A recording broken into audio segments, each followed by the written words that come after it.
안녕하세요. 오늘은 5월 18일 날마다 죽기로 큐티집 56페이지입니다. 성경 본문은 구약성경 잠언 30장 1절로 9절 말씀인데요. 이 말씀을 가지고 거룩한 자를 아는 지식이라는 제목으로 큐티 가이드를 시작하겠습니다. 사랑하는 성도 여러분, 오늘 우리가 나누고자 하는 아굴의 잠언은 너무나도 우리에게 필요하고 유익한 하나님의 말씀입니다. 또 많은 사람들이 하나님께 아뢰는 기도의 제목이기도 합니다. 나를 가난하게도 마시고 너무 부하게도 마옵시고 오직 필요한 양식으로 나를 먹여달라는 기도입니다. 어찌 보면 참 소박한 기도인 것 같지만 변함없이 하나님을 의지하고 믿음으로 살겠다는 큰 믿음의 기도인 것을 알 수 있습니다. 이 잠언은 야게의 아들 아굴이 기록한 것으로 되어 있는데요. 이 야게나 아굴은 집합자라는 말로써 제자들을 모으는 사람이라는 뜻을 내포하고 있습니다. 어떤 학자는 그를 솔로몬이라고 말을 하는 사람도 있지만 그것보다는 역사에 알려지지 않는 지혜의 사람들이라고 보는 것이 더 적당한 견해입니다. 이 지혜자 아굴이 자신을 따르는 제자들 이디엘과 우갈에게 지혜란 무엇인지를 가르쳐 주고 있는데요. 내용 관찰 1번을 보겠습니다. 아굴은 자신을 무엇으로 비유하고 있습니까? 그 이유는 무엇일까요? 2절을 보면 아굴은 자신을 가리켜서 짐승이라고 말을 하고 있습니다. 그 이유는 자신이 죄짓고 방탕하게 살아서가 아니라 자신에게는 사람의 총명이 없고 지혜를 배우지 못했으며 거룩한 자를 아는 지식이 없기 때문이라고 말합니다. 그는 육을 가진 사람의 힘과 능력만으로는 도저히 하나님을 알 수 없고 그런 자신이 저 이성 없는 짐승과 같다고 탄식을 하고 있는 것이지요.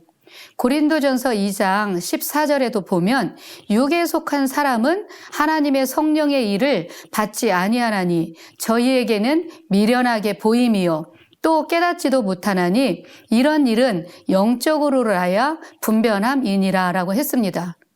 거룩하신 하나님 앞에서 자신의 무능함과 무지함, 그것을 철저하게 깨달은 사람으로서의 겸손한 모습인 것을 알 수 있습니다.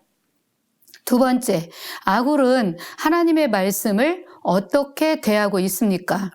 5절을 보면 아굴은 하나님의 말씀은 다 순전하다라고 합니다.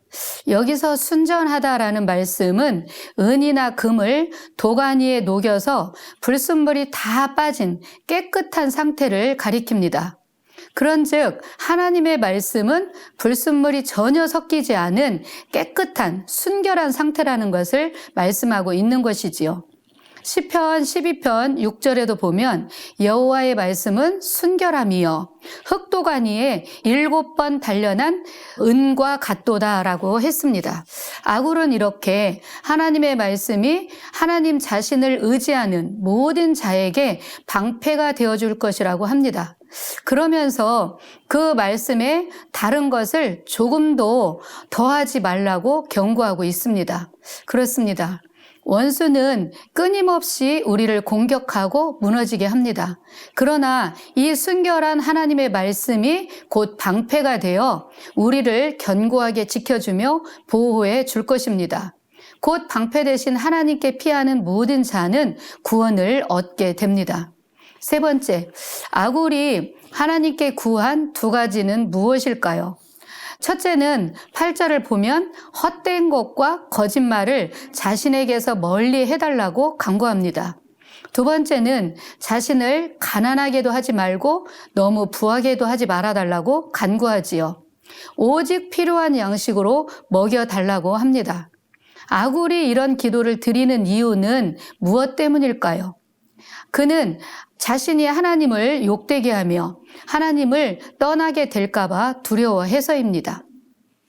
그가 모든 것이 너무 부하여 하나님을 찾지 않고 하나님 없이도 살 수 있다고 하는 자만심에 빠질까봐 두려워했고, 또 하나는 너무 가난해서 남의 것을 훔치거나 도적질하여 하나님의 이름을 욕되게 할까봐 두려워했습니다.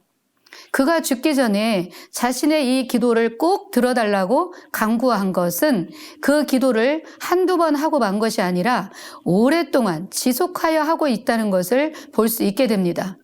또 그 기도가 반드시 응답되기를 원하는 간절함이 묻어 있지요. 이것이 그의 평생 소원이었고 죽기까지 지키고자 했던 믿음이었던 것을 보게 됩니다.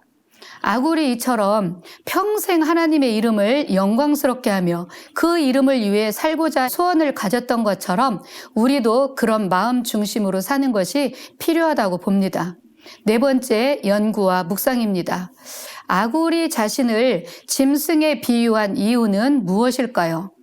아굴은 다른 사람들로부터 지혜로운 자다. 그렇게 인정이 되었고 그가 추앙을 받았습니다.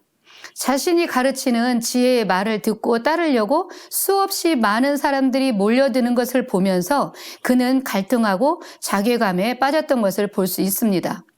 그가 스스로 자신을 냉철하게 살폈을 때에 자신의 무지함과 지혜 없음을 그가 알았기 때문이며 그런 자신을 보고 절규한 게 아닌가 싶습니다. 참으로 나는 다른 사람에 비하면 짐승이다라고 탄식한 아굴은 하나님 앞에서 자기 자신을 본 것입니다. 그렇습니다. 우리가 밝은 빛 가운데 노출되면 자신의 모습이 너무나 선명하게 보여지듯이 하나님 말씀 앞에 서게 되면 자신의 무지함과 무능함, 온전치 못한 모습이 다 보여지게 되지요. 그야말로 자신의 실체를 보게 됩니다. 오죽하면 우리가 믿음의 조상이라고 알고 믿는 아브라함이 자신을 가리켜서 티끌과 같은 나다 라고 했으며 또 위대한 사도 바울도 자신을 가리켜서 만삭되지 못하여 난 자, 죄인 중에 괴수라고 했을까요? 그렇습니다. 우리가 이런 것을 볼 때에 남들이 우리를 어떻게 평가하고 인정하고 따르는가, 그것보다 더 중요한 것이 우리 스스로 하나님 앞에서 내가 어떤 사람인지를 살펴서 낮아지고 겸손하게 행하는 것이 참 지혜임을 알아야 합니다. 다섯 번째, 사랑하는 성도 여러분, 여러분은 자신이 하나님 앞에서 어떤 존재인지 발견한 시간이 있었나요? 우리가 이 시간 자신을 돌아보고 나는 하나님 앞에서 어떠한 존재인지를 겸허하게 살피는 시간이 되었으면 좋겠습니다. 다른 사람이 알고 있는 나 말고 내가 아는 나는 과연 어떤 사람인지를 살핀 후에 겸손하게 하나님을 의지하며 믿음으로 살겠다고 결단하는 시간이 되었으면 좋겠습니다. 감사합니다.